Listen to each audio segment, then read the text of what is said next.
All right, welcome to another Soulful Sunday. Sipho and Thomas are tired and foggy. I've got a presentation for us that I'm hopefully giving an opportunity to just tie together many of the threads that are being strung and pulled at the Holey Cow. Soulful Sundays has had quite a meandering but very interesting uh, theme or themes, interwoven themes. So there's going to be a slideshow and a bit of music. It's going to be maybe a little bit excessive in terms of the information, in terms of the associations that are being made, in terms of the ideas being put forward. But it is all drawing from material that is in conversation between ourselves at current. And then hopefully this will just be a kind of soulful Sunday respite for both Sipho and Thomas, and a way for me to gather um, and express many of the themes that are going on here. And from that space, we'll see what comes out as reflection or um, discussable ideas. So, you guys just let me know if the um, screen is being shared. You got it. It's still starting to share on my side.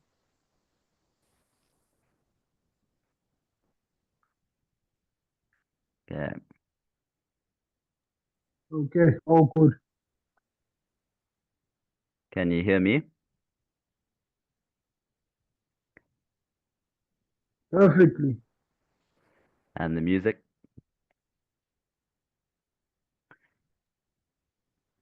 Hardly any music. Okay.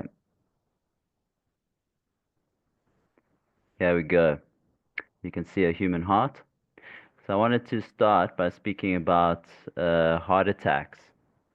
So what happens with the heart attack is that over time, um, well, they say like cholesterol develops in the arteries, and then a layer of plaque develops over the cholesterol, and so the artery thins and it also hardens.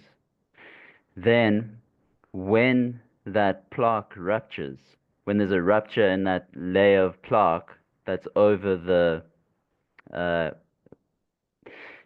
uh, material that's clogging the artery, then because it's quite acidic or inflammatory, the body sends like those, I think it's called like pellets or what creates a blood clot, because the body recognizes there's been a tear. So then it sends what it sends in order to like heal a wound, to block the flow of blood. When that happens, then the blood clot forms inside of the artery and it blocks the flow of blood i- to the heart.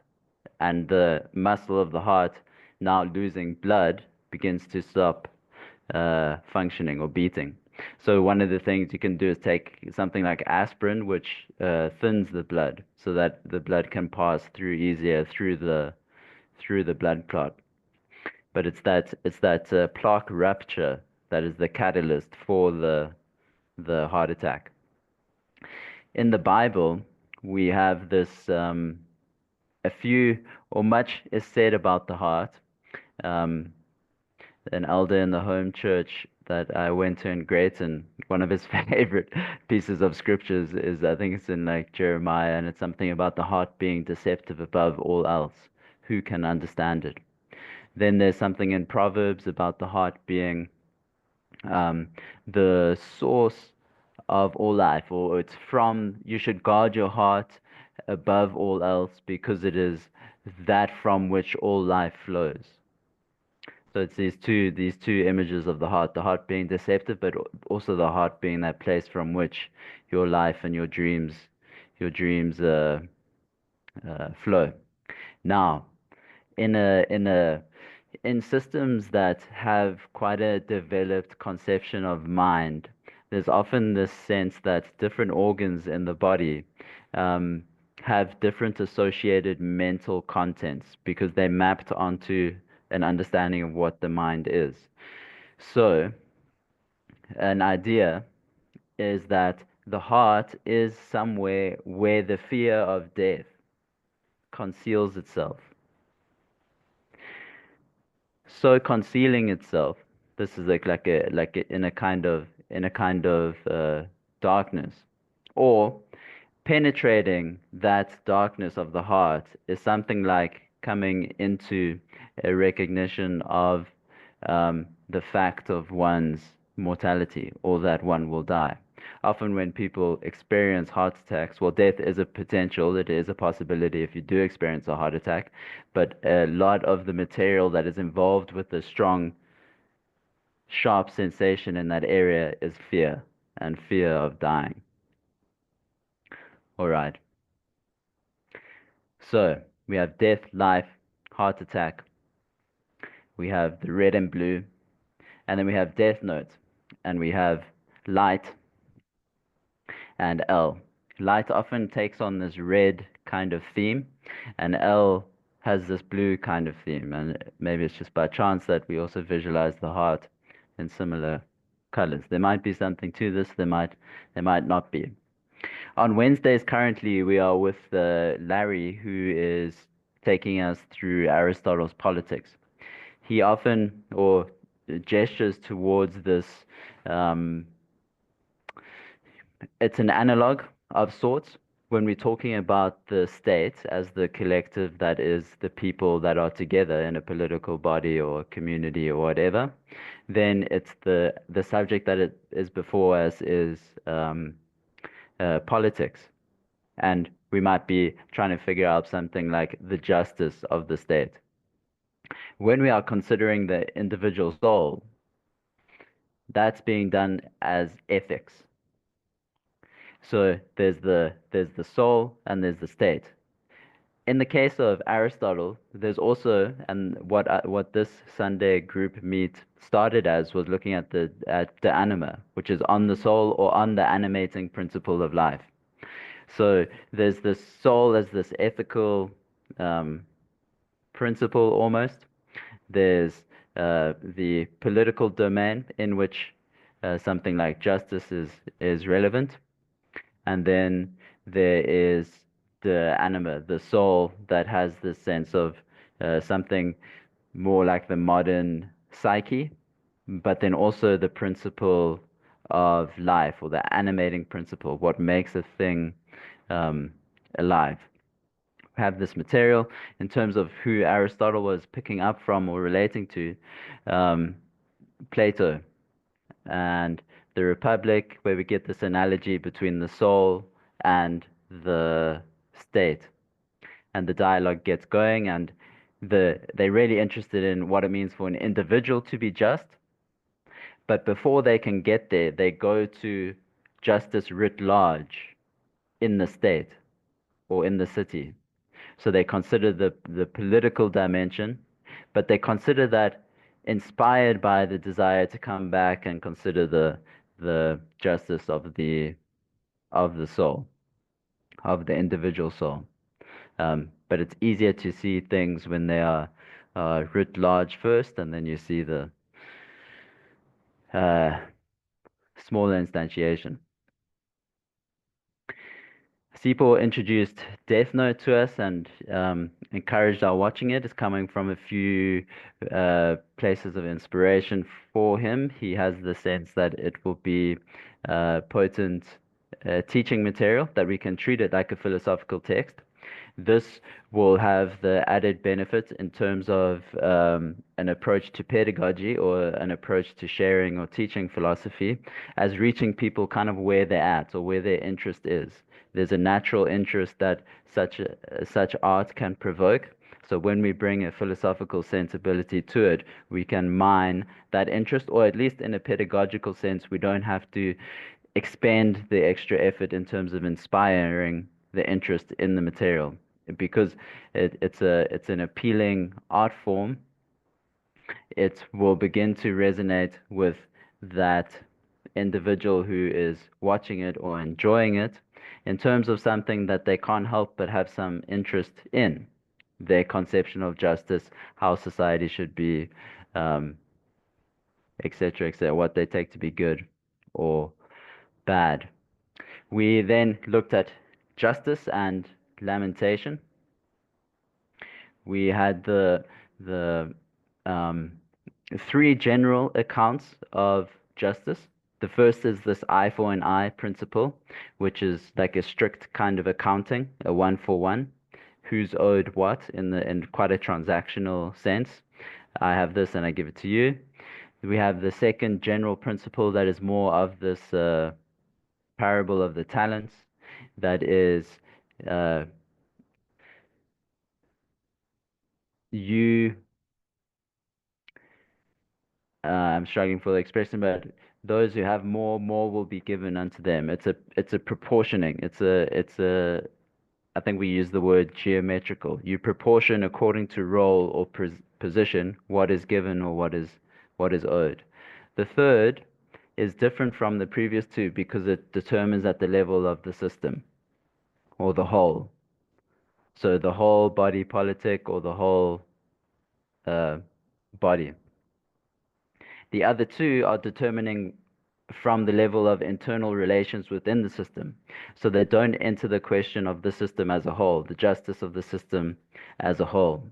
Last week we stumbled around and we were like weed whacking, but I think we came onto this clearing in terms of this peculiarity that occurs at the justice of the system as a whole and the justice of the individual soul. When the individual soul takes responsibility for their determination of justice, they come into a determination of what justice should be at the level of the whole. There's a number of pitfalls here in terms of this unconscious dimension of holding the system that one exists in judgment, in terms of it being rotting, in terms of it being inadequate, in terms of harboring this sentiment that it's just not fair or it's not right.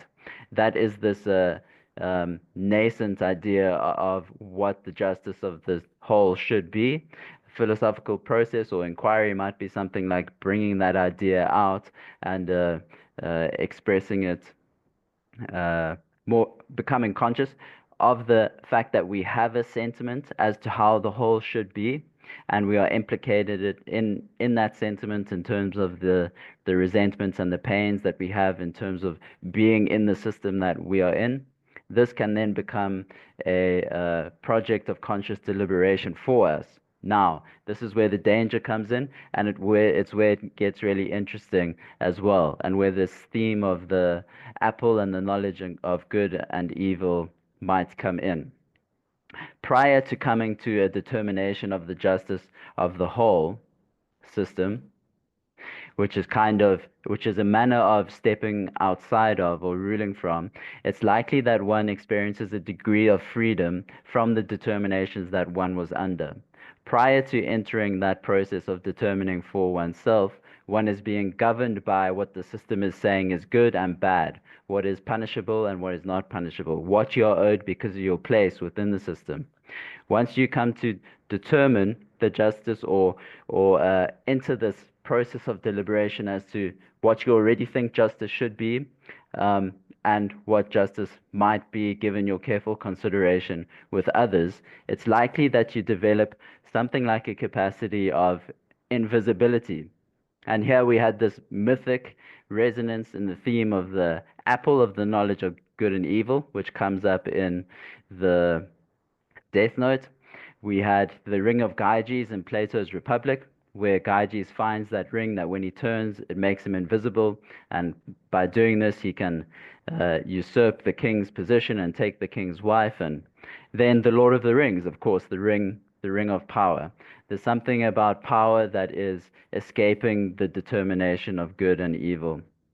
So, in the Death Note falls from the sky, and it's this book that if you write in it, the person will die. If you don't specify, if you write a person's name in the book and you've seen their face, they will die within a certain amount of time. It says if you don't specify the cause of death, the person will die of a heart attack. So they're linking in the beginning. Maybe there's something there, maybe there maybe there isn't. I want to tie that into lamentation when I end, uh, which will be rather rather soon. The point being that in this complex of death, of the knowledge of good and evil, um, in the level of determination that applies to the whole, which can apply to the body politic and to one's individual soul. There's this arrival or the possibility of um, a kind of power or a kind of re-relating to the moral situation of the system in which you are in that can confer a power. That tends to be the domain in which philosophy begins to happen proper, because the philosopher is the one who becomes free from the other's determination as to what is good, what is worthwhile, and what is bad. The philosopher enters into the inquiry into what is good, uh, what is bad. There's a risk there. So, the last points will be about the body and lamentation. We had the sense that lamentation had a role to play in justice, the justice of the whole. I don't know if I'm quite going to be able to get there at the moment in my thoughts, but if we take this oscillating this ambiguity between the individual soul and the system as a whole, where there's something like an oscillating between them that that occurs. Sipho pressed me on this last week in terms of asking if I was preferencing the position where all that the individual can do in the context of corruption, in the context of a corrupt state, is lean into their personal transformation. There's the implication that I seem to be emphasizing something, something like that. But when we really put ideas like man is the image of God or happiness is the end of the state, then it gives us a picture of what it means, or what a picture of completion is, or what the purpose of a state is, or what justice is. When that is pressed, we get into a consideration of the status of a human being and the human organism that I think has um, significant potential in a world transforming in a world transforming sense. And maybe that's just threading in a theme that we've been developing with Hadley on Kant, on Immanuel Kant. How is it possible to change the world? Is the naive and beautiful question that we've been asking in that content. Yet again, I haven't been able to reach an articulation of this idea that I have to gesture towards in terms of the body, in terms of the soul that is just and its socio-cultural institutional function. But hopefully one day that will happen. Whoever The human who uses this note can neither go to heaven nor hell. They somehow escape this determination of good and bad, from good and bad.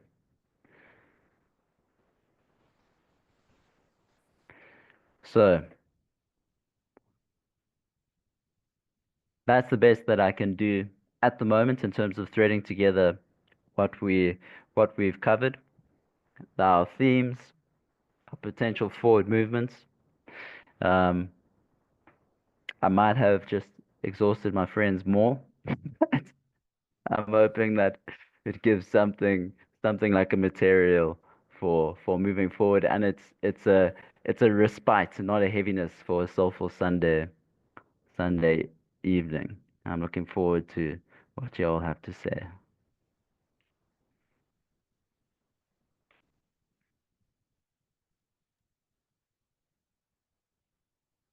I quite like that connection between invisibility or some sort of escape from.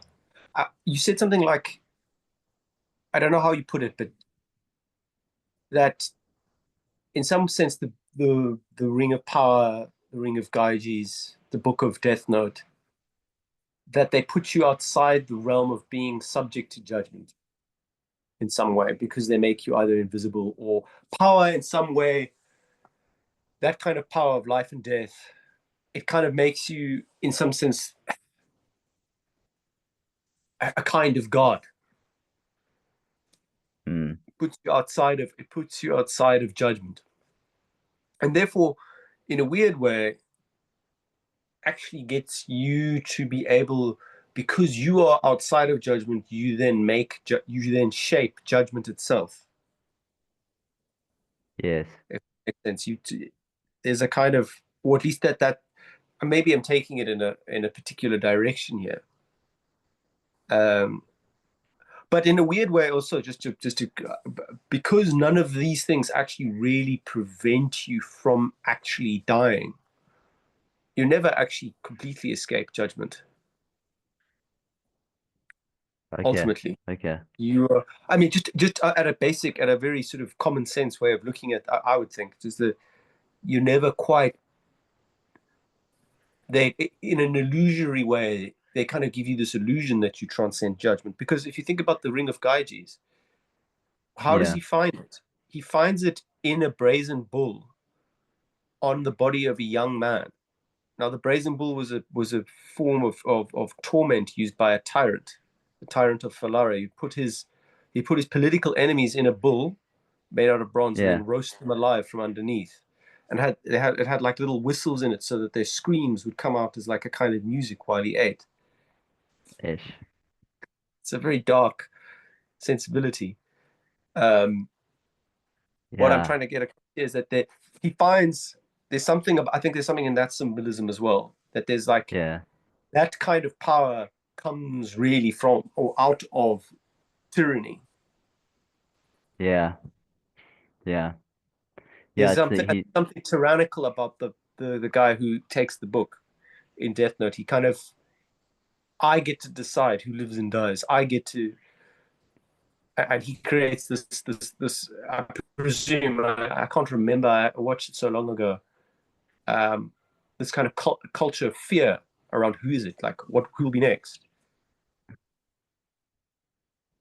this I think this terrain will be like highly worthwhile to just try and explore and tease out. Like we've got we've got power, we've got death, we've got some kind of shifting dynamic in terms of relationship to judgment or positioning within structures of power. So maybe two competing senses of power. There's a sense in which my ability to um, make the law and affect the law is a power. Um, and then you get this conception of justice where justice just is the interest of the stronger. If you're able to make the laws, then you are obviously the one that determines what is just. So then the whole thing is a pursuit of power, pursuit of the position in which you can make the laws so that you can enforce your will.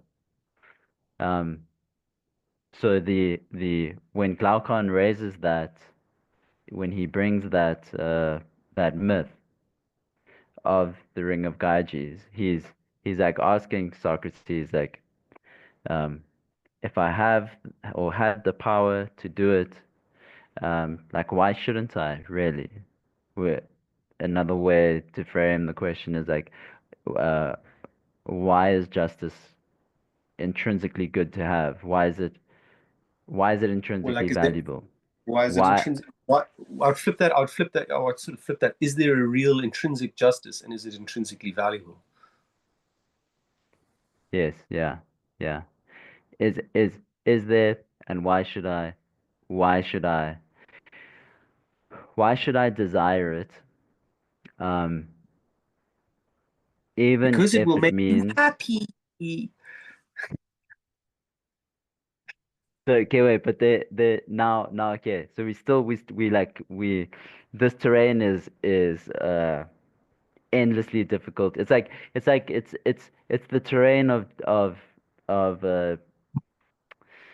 uh Genesis almost. So I don't want to be too like associative, but we also just trying to make some clearing. Like this, the knowledge of good and evil, or the fruit of the tree of the knowledge of good and evil. This determining of what is right, what is good and what is evil. And there's a way in which this is um I can't remember the exact sequence, but something about the knowledge of death comes in this situation. Like you will know that you will die. I mean, we could just pull out the verse. The old Bible. Ye olde Bible. Say again. Ye olde Bible. No, no. Let's not use a new international version. That's peasants. Use a King James version.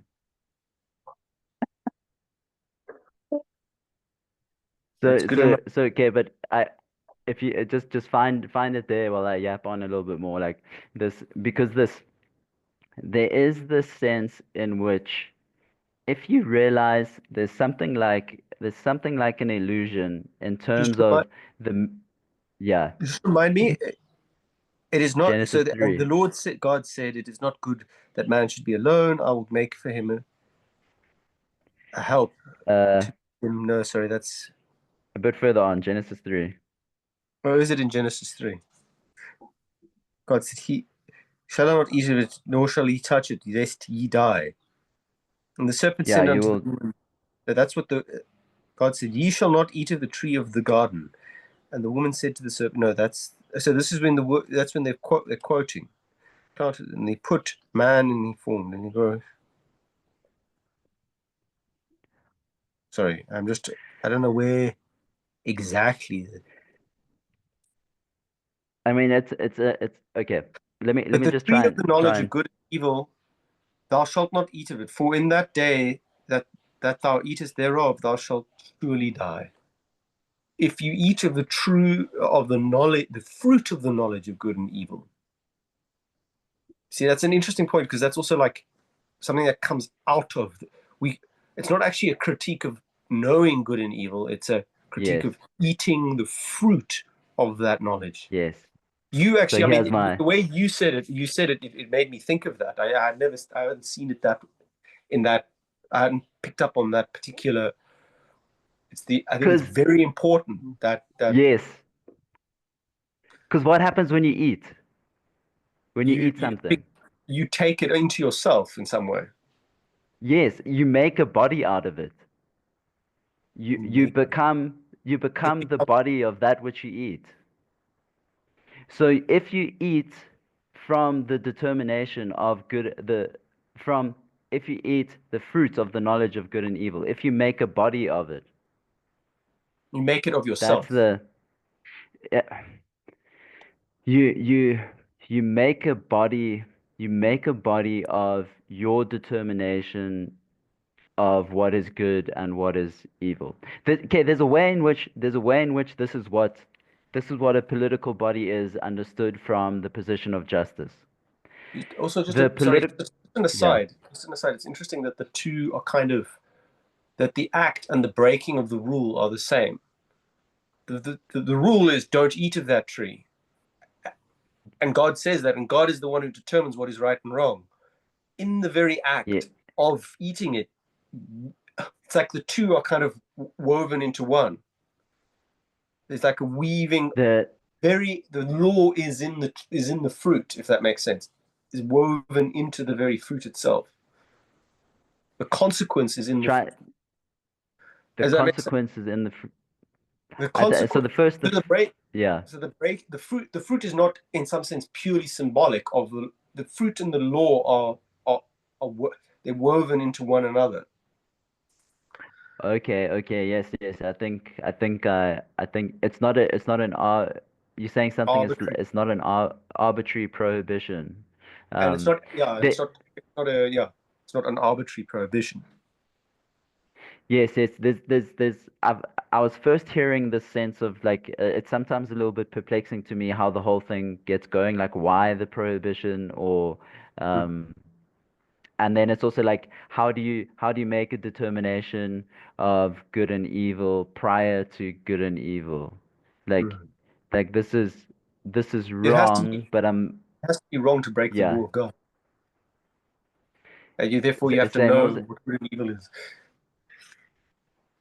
Yeah, you have to know like if you're not gonna transgress, if you're not gonna break a prohibition, you already have to have a knowledge of what is prohibited and what's not, of what's good and what's evil. Maybe What's there's something to disambiguate there. But then so then like people who are often making a kind of like superficial critique of it, they're saying like, well, they were set up. Like how are they meant to know that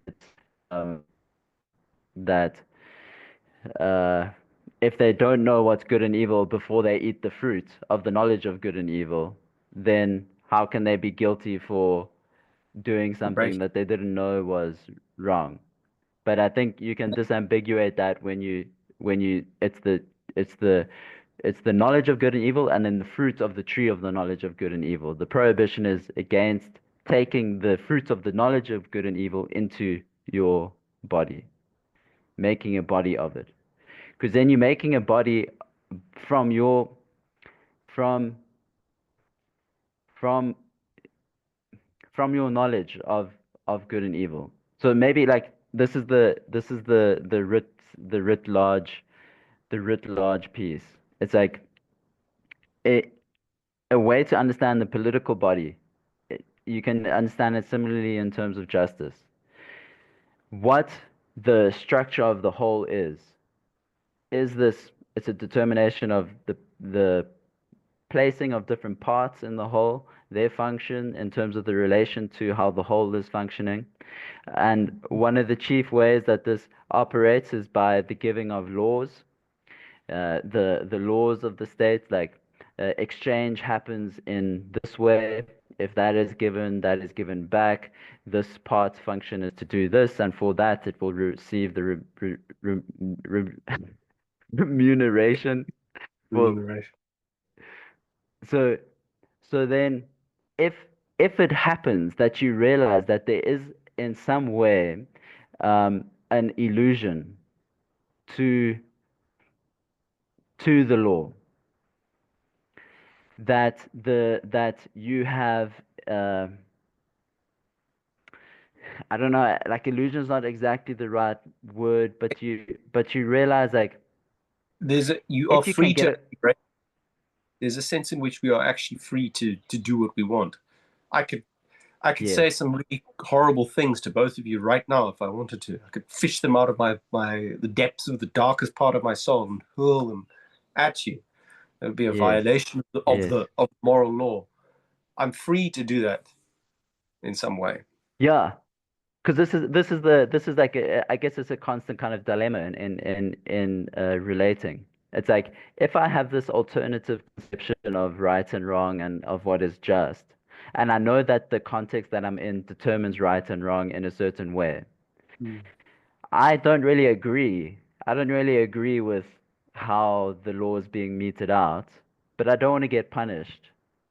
So I don't have a pang of conscience if I break the law in a way that I won't get caught for breaking it.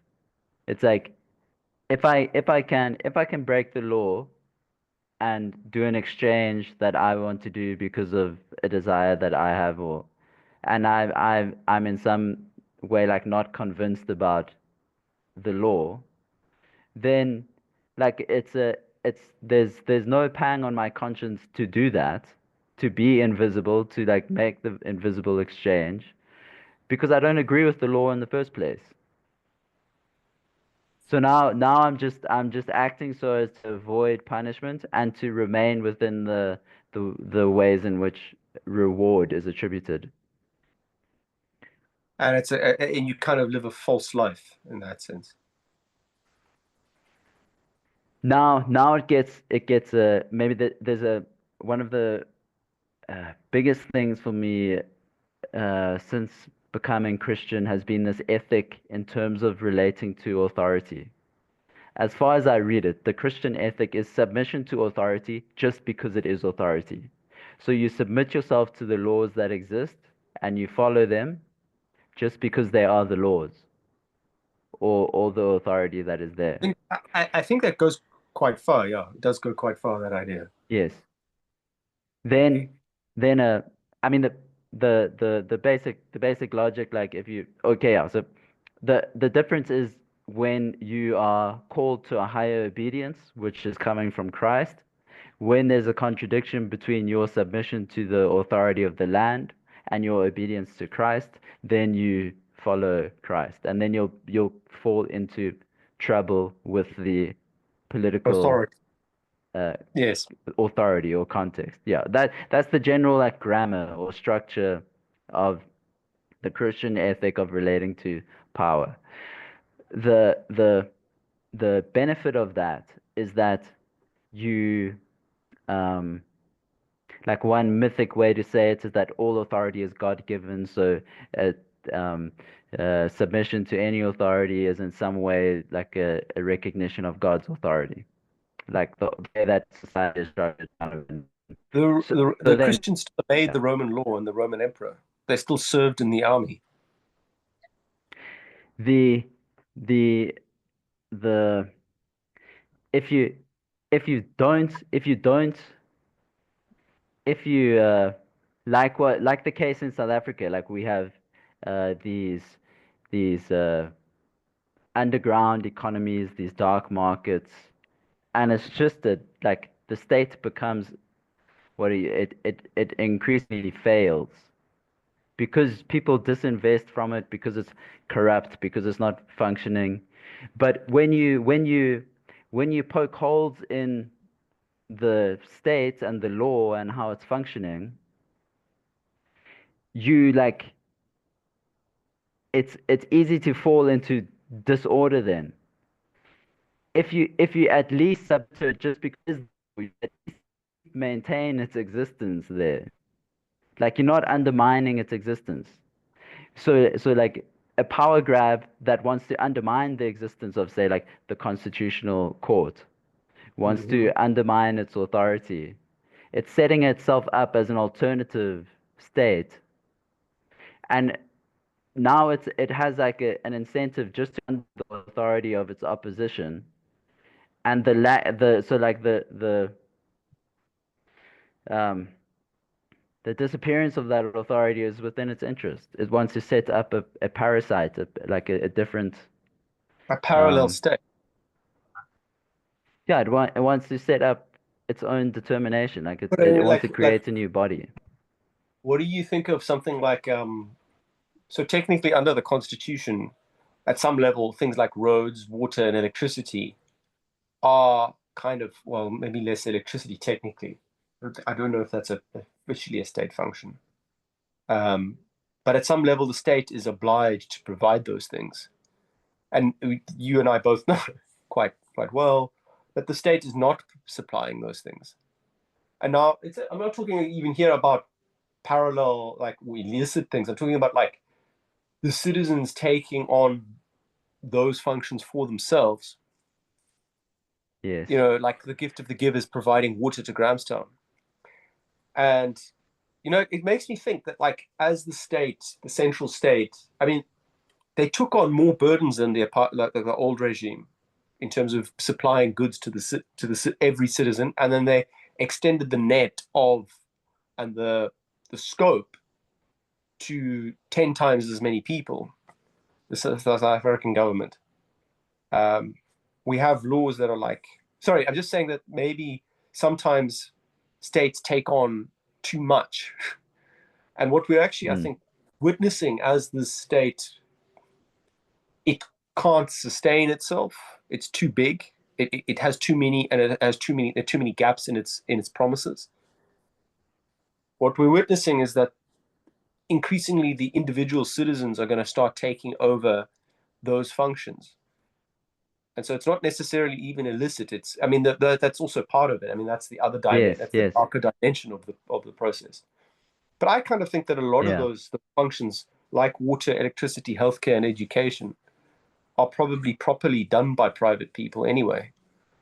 That when I say state, I mean the executive function, the thing that's determined very explicitly by the Constitution. Sipho, are you there? You're not jumping in. Yeah. Yeah, I'm listening. I'm listening to you guys. You guys go. I found it interesting a while back when you said a person who's living a life where they are following the laws in order to avoid punishment, but really they are living in accordance. They don't really care about the laws. You said they're living a false life, and I find it interesting. Because some people might argue that they actually living a true life in the sense that they're not subjected to the external laws of the state they don't believe in. They, they actually just, how can I say this to them? People who are following the laws of the state look like the ones who are living a false life. Mm. You know what I'm saying? It's like you guys aren't really following what you believe is right. You've just been conditioned to believe. You know what I'm saying? So it's No, Yeah. look, what I say maybe like a, sorry, I was just thinking like a matter, secret, you know, like a secret convert to a new religion. In some ways, yes, you're right that yeah, they're not right, but they are also you are kind of leading a false life, because let's say you know you go all the way up to, you know, participating in something you don't believe in because you want to avoid punishment. that's So true. you do have In a one kind of, sense, you create this kind of in, persona that isn't real. you're portraying a sort of life, but there's something. It's strange that that type of life is only false to the people on the outside. If that makes sense. Like it's false to the people you're portraying it to. Also, I mean, it's also false to yourself as you portray it. But there's something about you also doing what you want to do, what you really want to do, because uh, you know what I'm saying. There's this part of you that really wants to do what it gets to do what it wants to do, but you pretending to everybody else that you. It's it's like the difference between a crooked cop and how can I say the difference between a crooked cop and a gang, like a mafia member. Like can I say this? Yeah, Like the like a gangster. mafia member seems more aware. The gangster seems more aware of what they are than the crooked cop. They still not trying to get. They still not trying to get. You know what I'm saying? They play according to rules I mean, and they you look can do. like they're doing the right thing to punish you, but they are fully aware that they are a criminal. And well, somebody who bullshits themselves could think, they are being honest and what and they could be bullshitting themselves the entire time. It's I interesting don't you know. bring up. I guess Yeah. the point I'm getting to is that there seems to be more of a chance in you living a life that's a lie when you think you're not. You're like, I'm making sense. Maybe even if it's not Yes, more yes. of a chance, Okay, I just think so we're overlooking that possibility. the crooked cop is like The less of crooked a cop might not think they're crooked. You get what I mean? They might not even he's think they're crooked. They more might not likely even. to justify it to himself, or he's going to justify it more. He's more likely to justify it at a deeper level. You know, like at least I still do my job, which is a just job. I keep people in line. I have to keep people safe. I think exactly. But he could be doing things that are like criminal, illegal. to get this done, putting Yeah. himself in the scenario. Whereas the criminal is fully aware that they are criminal and they are just pretending not to be. Oh shit, Sipho's been kicked out. He has Shame. a little story. I want to maybe like a way maybe to before the story, say it's this idea that we have that we are political animals. So it's like we have this sense of justice that gets habituated in us by the context that we're in. But then Mhm. we also realize that we have some capacity to Sorry about this. determine or to habituate. You there? So Let it me tell keeps you guys kicking me out. yeah, excuse for your network. It's this it's the yeah, it's the state. You should you should get to the department there. Yeah. Ed Jerome. The okay, he has a story. There's this criminal that was apprehended, and he was known. He was like a housebreaker, and he would rob people. He would tie them up and etc. But he developed a reputation for being like just quite polite. Like just a polite guy. He was nice to the people that he was robbing. And his idea was like his his idea was like this is he's like taking pride in his work. He's like this is my job. This is my job that and I take pride in my work. This is my this is how I make my living and but then drawing a hard line in terms of like if um, he's just like just don't interrupt me or don't try and interfere with me My doing my work. work because then I'm not a nice guy or like then the violence comes in and etc. But it's like his self he's like this is my livelihood, this is my job and I even take pride in it. So, so for him, or maybe yeah, maybe it's a good example. It's like his uh his habituated sense of we might say justice, like his spontaneous reaction to what is right and what is wrong, that he has habituated according to his place is the place or his role or his job is the place from which he's making these determinations. It's fine for him to tie people up. It's fine for him to take their things. And then if they try and interfere with him taking their things, it's fine for him to act violently in relation to them because they're interfering with what he's doing. Like he's become a kind of law to himself, or he's making a determination of like, this is good and this is bad that is uh, like the definition of being against the law of the bigger context, the um state, the collective at large. He's breaking the laws of the collective, and then like the states are struggling to enforce the laws. The police force is really struggling. There's corruption and crime at all levels of society, and etc. etc. etc. And we see this fracturing of the collective that is the country or whatever you want to say. Um, there's okay, I mean like what could we even begin to say about that? He has a sense of um,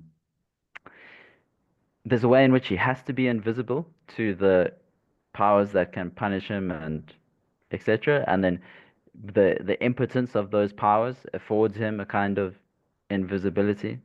He has a certain evasive capacity to like stay out of the hands of the law or whatever. Um, but I think what we were broaching on in terms of I think we can frame that as a kind of simulacrum or like a simulation of coming to I don't know how to say like rule or of coming to one's determination of justice. So what Sipho is bringing in terms of the different ways to understand falsity, like who's being false in terms of their enactment of the law. There's a way in which if you just inherit the idea of good and bad from your context, and you've done all you've done to assent to the formulation of that idea is just exist in your context. You believe it because that's what you inherited. There's a way in which like the I don't know how we want to say like true or false, but there's a way in which that can be seen as like um, A a cop out. potential fault. It's potentially false to the degree that it hasn't become yours. Now it's interesting in terms of thinking, is there something in a human being that is a natural gauge that if they are in a transactional exchange in uh, in a state that is at is at odds with their sense of how it should be. Hmm. Like You know, I think like where that sense comes from, like where does that sense come from of how it should be. It should be. That's how light he's like he's holding the whole thing in Hmm. judgment, like the whole thing is rotting. He has the sense of how it should be. He's empowered, or maybe he's falsely empowered. Hmm. And then he starts killing and Look, trying to realize his vision. Yeah, yeah. Look, the problem is a very potent point because I see it. I see it even kids like when you can't dish out something for one and then dish out like a smaller portion. What not the other? Because they feel like no, that's not how it should be. And these are kids. They already like thinking it should be like this, like this. yeah, yeah. But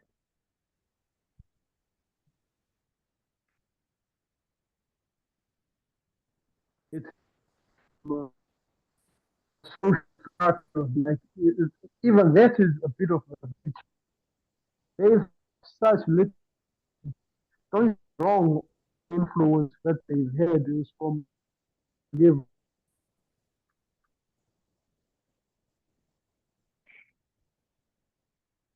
I'm It missing. makes you wonder why are they willing to fight? Why are they willing to fight so much? This how it should be. Yeah, You're breaking up a bit. I'm only catching pieces. I don't know if you're hearing Tom, if you're getting more than pieces. I'm also only getting a like every third word or whatever. You started on the just reflecting like the children, like if you give the one more juice than the other, they complain because it's like an unfair um so like tracking that sense of how it should be, uh even from like a child. Um and then where did you develop it from there? I don't know if you're coming through clearly now. yeah, no, man, I can hear you guys now. Sorry, I was connected. Yeah, I was saying it's it's strange because I, I could arguably say that kids are willing to fight a lot more over like small things, like kindness and small things, than adults are willing. I guess it's a matter of where you put importance. I don't know. Maybe I'm falling outside the point. But kid, and the other kid getting one sweet, or one kid getting a certain favor, and the other kids they're having another flavor. Now, obviously, the problem with that pigtail fight it's a sense of justice which they have, like there's a fair way things should be, or they fighting because things aren't the way they want it to be. You know what I mean? Like, I are you fighting out of a place of justice, like the way it actually should be, objectively, or are you fighting out of a out of a place where you want to thingy? You want something? You want a snack? What's this word? Yeah. Yeah, you want us to bend to your will, essentially. Yes. Uh, Yeah. I, Like I would have the put it like this: no one pain, really wants equality. They all just really want the dice rolled again to see if they come out in their favor. uh, look, look. Sometimes I agree with you, but sometimes for most people, well, people who are smart enough realize that it is in their favor for everybody to benefit enough so that they don't resent them specifically. You know what I mean? Like if I were to win something, I don't want to win something in such a way that it encourages resentment. So if I distribute it in such a way that it seems fair at the very least, it seems fair, then I know, okay, this has become a livable environment for me where I can get something out of it. You get what I mean? Mm-hmm. I don't know if I'm making sense to you. It is very counterproductive for you to hunt things to such a degree that your greed blinds you from seeing that if you take too much, you end up being hated and basically targeted by the very people you have to live with. In that sense, it doesn't benefit you. It looks like it does, but you're so short sighted you can't see that you've made your environment uh, you've actually cursed your own environment. Yeah, it's uninhabitable. Now, people in your Yeah. own environment don't like it. So there's this strange social balance that's required. Which is why characters like Light are so fascinating because he seems to understand that social balance where it's required. Uh, and so, of course, this is what causes the split in his psyche. I believe it causes a split in his psyche. And we might see the split and he relinquishes the Death Note and he views Kira outside being Kira. You know what I'm saying? He's now a character who judges the actions of the character which he but is not aware he is. And the more he thinks about it, he sees he's got so much in agreement with him, but he doesn't agree with his methods, right? So in a sense, if we put Light and Kira back together as one person, you get, Yeah. you know, obviously all of this, and then you get the character of Light, the one who has to play the social game so that his world doesn't become uninhabitable to the point where you can't get anything out. Yeah, it's Yeah. just a interesting, very interesting dynamic to think about. Yeah. Completely Yeah. forgot about. No, there was a piece there that Sense was of justice. sense of justice. The Yeah, saying sense of justice in children. so the basic movement is Light discovers the Death Note. He uses it. This alter ego, this Akira develops. Then Akira gets into a Yes, deadlock yeah, with L, and L is like investigating him, and yeah, there's a deep affinity between the two. They have a lot of agreement in terms of their sense of justice, and both of them are very compelled by that sense. But yeah, Akira's doing something uh, wrong. So so then yeah, then the dilemma that Akira gets into then causes him to relinquish the Death Note, which um, he loses the now light. Memory of things. Yeah. Yeah, Now he reverts light back to life. light forgets having been Akira, and then he joins the team that's Yeah. investigating Akira. Yeah. Yeah. And then Akira. you're saying No, not Akira. Akira. Kira. Yeah, yeah, that's one. Kira. As in Okay. killer. Yeah, okay, yes. Kira. Okay, yeah. The the then Light starts to recognize that like he actually thinks a lot like Kira. He has a similar sense of Kira. justice. Yeah. But he can't, But there's but he a doesn't agree with his method. what but what's the difference? He doesn't He, he doesn't believe, he doesn't believe what Kira's doing is right. He believes what Kira's doing is evil and unjust. what's the You difference see though? the problem. What do you mean? The difference Like between Kira and Light. if they and also with Elf, like if they have such agreement, if they have such a similar sense, Yeah.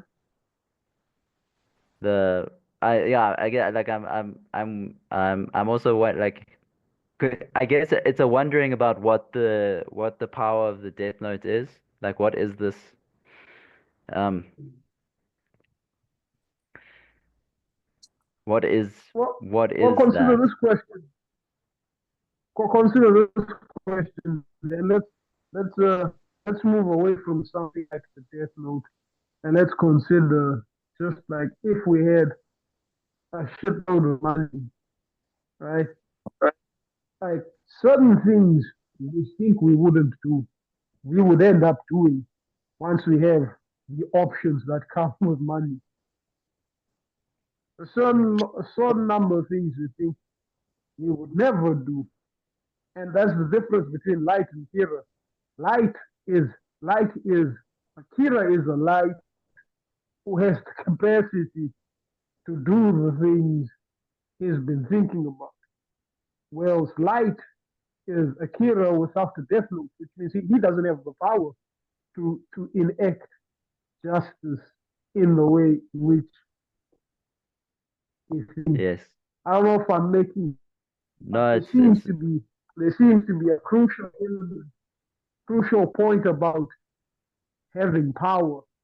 yeah. A crucial point about having power that seems to be important, and it seems it has a corrupting element. I think you said this last week that the issue with the death note is now you get to form society according to your will.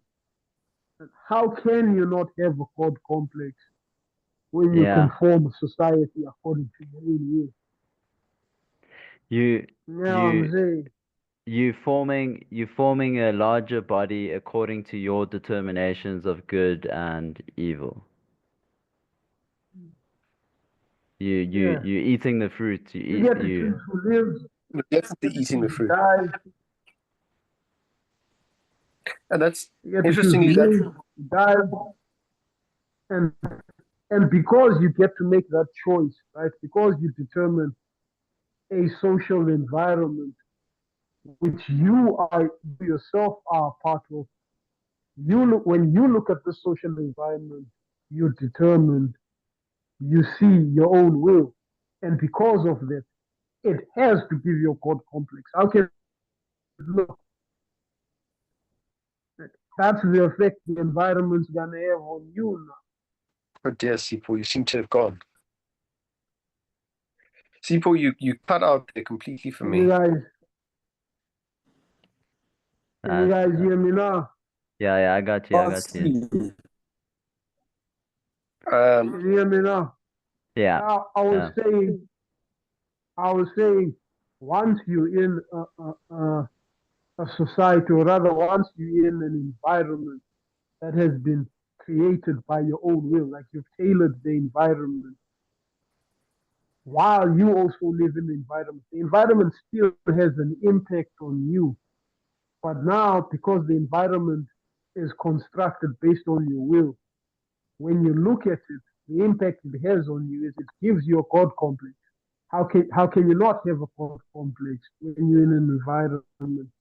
It's like being surrounded by yes men. How Mm. can you not have a God complex in that environment? Right? And then you've got this thing next to you that's detaching you from the rest of the world. Because not everybody's got this thing you're walking with next to you. You have insight into this whole other realm people don't even know exists. Ah, yeah. What is that?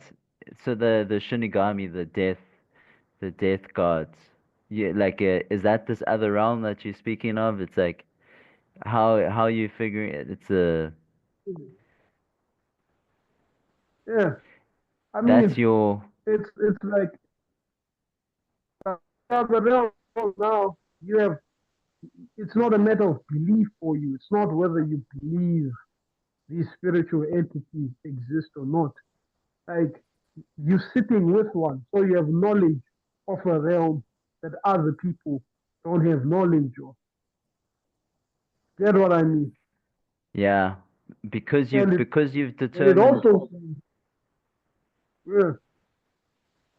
yeah, yeah go on. it also seems that in its own, that on its own is possibly corrupting to it. Just having that that kind, just having access to that kind of a realm Yeah, seems to be corrupting to him as well. because when Because let's be honest, at that point, more than just human. when the Shinigami doesn't get apples, he starts to contort, like in this picture. He starts to like he starts to freak out when he stops getting the food. Mm. When he That's stops getting because the fruit, the apples, but that's because he's addicted to them. You notice, you notice he's when he wasn't eating them before, he's fine, That's but when weird. he That's the makes it opposite. to Right? the land of the living, come again? No, it's weird. It's the opposite of the Christian thing. Humans eat the apple. Here, death. What? I wonder no if they are. humans death death here I think this is it. Death comes in when we eat the apple, when we eat from it. So what gets Mm. created when we eat from the fruit of the knowledge of good and evil is the body of death. Is Mm. is the and that's so like the Shinigami when he stops eating, he starts to contort and almost like he seems like he's going to disappear. Like you stop feeding it, you stop feeding it, it begins to um it begins to wane. So it's like Fall the apart. the Mm. lights when light makes the decision, I think one of the crucial decisions we're speaking about, it means that he gets parasited by this god of death, by this body of death that lives with him, and it Follows is him around. sustained. It's sustained by in the story. It's sustained by, or he loves eating apples, but the Yeah. hypothesis is that it's sustained by his um I keep All using the these word judgments. determining, like making these judgments, enforcing his will, Yeah. um, punishing, He's taking the law holding. unto himself, I see taking, what you mean. becoming a, yeah. Is it that he's not even he has an ambiguity. Like, is he an, is he seeing himself as an instrument of the moral law, like of the law of goodness and badness, and he's punishing the wrongdoers um, or, and this might be more where it becomes more like God complex, is he wanting to become the one who determines the law. So like not be an instrument.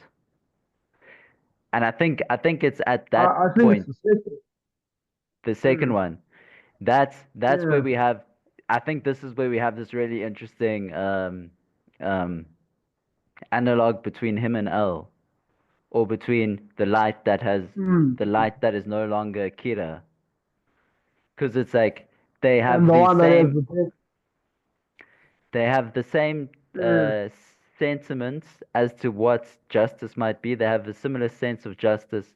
They have similar deductive reasoning capacity. So like a power, um, Yeah. but there's this there's this difference. So I guess like I think that's the like thing that I'm most questioning. Like what is that difference then um between them? Like I think it's the power. I Well, think it's the power. I think the I think that difference between light hasn't he with the grown as death a note, character? and Hasn't he not grown? necessarily because he reverts back to No, what he because he's is. thrown away the book. He put the book away. He hasn't he hasn't thrown the book away because he doesn't want to use it. He's using it as a he's he's giving it away as a strategy to get the cops off investigating, right? So in mm, order for you to look honest and not lie, you get rid of the book and you don't have knowledge, then you're not pretending. You know what I'm saying? You're not pretending to not know. Yeah. You actually don't know. You yeah, know what I'm saying? yeah, It's not that he doesn't want the death. It's a plot to get people to stop suspecting him as Kira. And what better yeah, way? And what better way is there to get people to stop suspecting you as Kira than for you not to be Kira? yeah. But And then doesn't he Kira then disappear?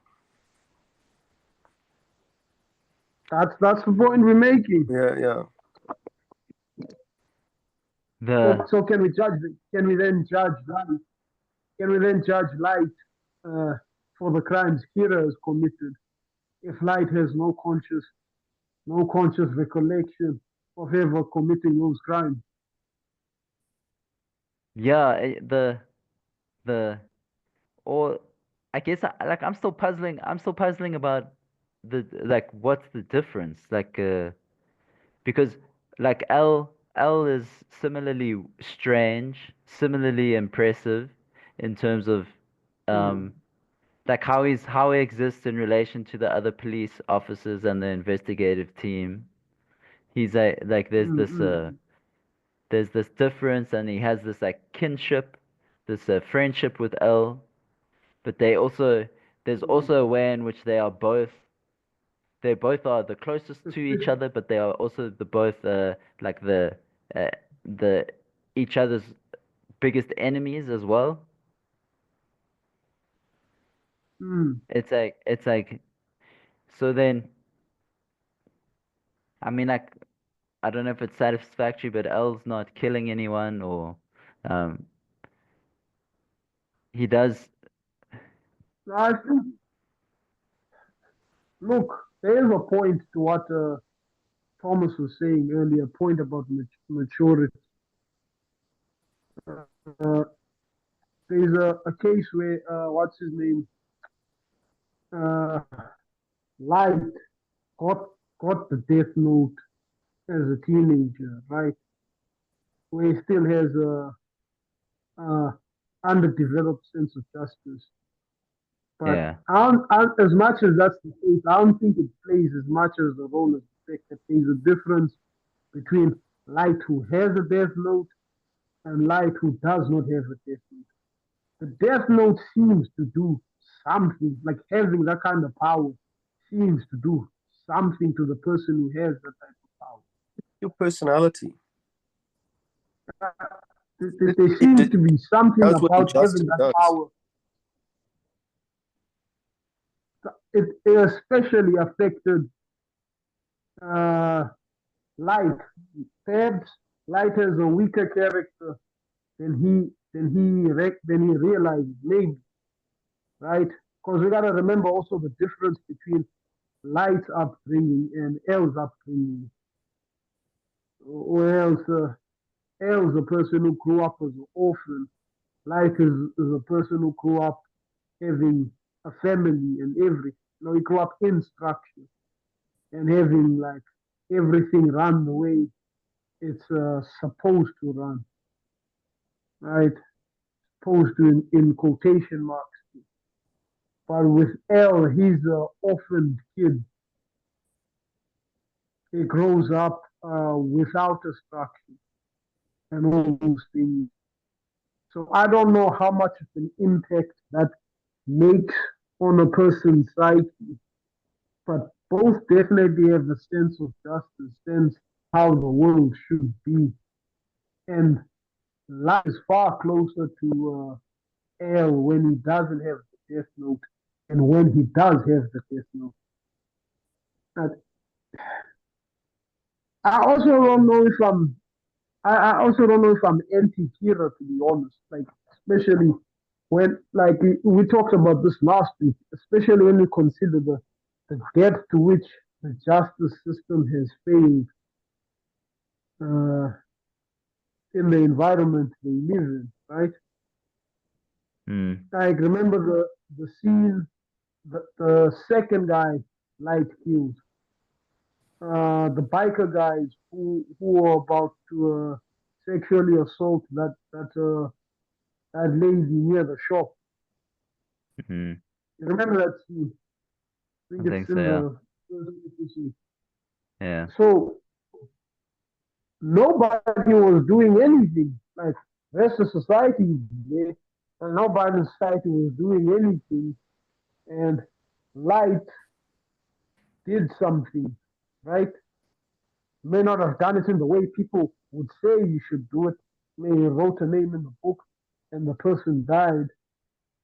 But it brings the question. It brings the question: what would have happened to that lady if Light didn't write in the death note? If Light didn't have the death note, get what I'm saying?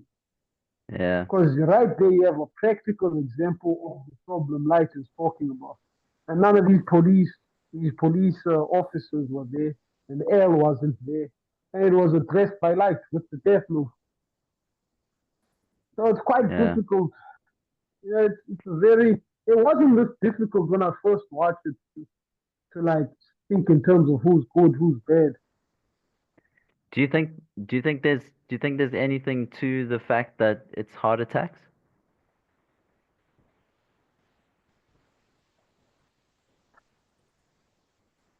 There must be something, right? It's Yeah, quite a there's a way in specific which, trope. yeah. Well, it's the rule Hmm. in the death note. If you don't specify, then the death will be a heart attack. Um, How to take? Yeah, it just becomes the default. then they Probably start because noticing, heart attacks can be yeah. quite sudden, I think, and inexplicable. So If you Hmm. the say But fell, there's some dies in a car symbolism. crash, there's a kind of explanation. Sorry? Hmm. You think there could be some symbolism to the heart attacks? um there's a because in the story then it's like the um it's first like it makes it hard to detect because it's this natural thing, but then there's enough because it's strange, that these criminals are dropping dead from heart attacks. Yeah. Um, so and then they realize that there might be something going on. But that's just at the story level. I mean, it's kind of I guess I've been thinking about heart attacks in general. My first My first sense is the sense in which um, that piece that I said about mental contents, that's like a fear of something happened to Tom. You're right. Yeah, I'm probably going to have to go soon. Fear of fear. Yeah. Sorry. The this think- will probably be a good concluding point. I don't know. I don't know exactly what to make of it. But there's something about because the other way, like um the other method of death that's written in is like these accidents, you know. Mm. You can write in an accident, so like the detective Ray Pember. Um, so I I'm not sure. I guess I'm suspicious of our culture and the conditions of the hearts of people in our culture, and um, uh, hearts is yeah. I don't know what to make of it. Something to think about for next time. Yeah, maybe What with do some the more hearts concrete. mean? What do heart attacks mean? Well, it can mean impending death, but I kind of like we had that structural. Well, if you okay, maybe this is like the concluding point because there's at least these three things. We have the state or the collective, which is a collection of bodies, like the body politic or whatever, um, or the institution, or then you have the individual members. The individual members are both animals and political animals or souls. So we have the politics that we're studying, the ethical, the personal ethical dimension in terms of say if you want to say like the justice of the soul. I'm not sure, but it's then an ethical consideration, and then there seems I mean, even just in terms of the books that Aristotle wrote, it's the Politics, the Nichomachean Ethics, and the Anima. They're each separate inquiries. So the Anima is this principle of life, or the animating principle on the soul, but there and then the ethics seems to be a different inquiry than the inquiry that is into the soul. But the ethic does also seem to be interested in something like the soul. So Like justice is this incredibly interesting virtue that it comes out. It's like the social virtue, or it's the beginning of social virtues, Yes, or it's of social. relationship with others. Yes, yes. Other How to virtues, relate. It's like how to relate to others. specifically, yeah, specifically others, like others, like Although I think you could be just to yourself. yeah. Well, we have this analog of the justice of the individual soul. So like in the Republic, it's about the individual's justice, you know, and then you go into the determination of the state to figure out the justice of the state, so that you can, once you've seen it written large, you can see it in a smaller Written. instance. Um, so then there is the sense that a soul has a kind of justice. Well, if the soul has parts, and if the parts are related to one another, and if they serve functions in relation to the whole that the soul is, then there must be some kind of harmony or way in which those parts can either interfere or not interfere with each other in terms of the functioning of the whole. So then there is the sense in which there is a justice to the individual soul. Then if you put that into the context of the anima, which is like the limbs and the organs and the flesh, blood, if that has a kind of justice, then something like uh, cultural symptoms like heart attacks and the diseases that affect the people are a deeply significant political fact or inquiry. mm, so they seem to be suggestive of an injustice. they seem to be the outcome of some form of injustice or the expression of injustice itself. Yeah. Do you Find it. think that justice? I was thinking of it a little bit. The fuck? Why is there a cat? Just thought it would I fuck was, with your head a little bit. I was thinking, bruh, I was thinking of the heart attack symbolism a bit differently until you brought this up. I wasn't actually thinking heart attack being like a expression or a metaphor of injustice. Obviously, we might just be projecting our understanding on the content. But I always thought, rather, I was thinking of the heart attack as more of attacking the very source of that life. That makes sense, right? Yeah. Yeah. If the heart is the very source that makes the everything possible, including the acts that have been committed by these people, whom light is judging to be Wicked. unjust, then the heart attack seems to be an attack on the very source of that type of life. Yeah. Yeah. That was why I was thinking of it. Obviously, I might be overthinking it. I don't know, but that's how I was thinking about Off the bat, the centrality of the heart, I think, is Of central definitely importance. it. on that terrible note. Let's end. That Mm. death to your notes.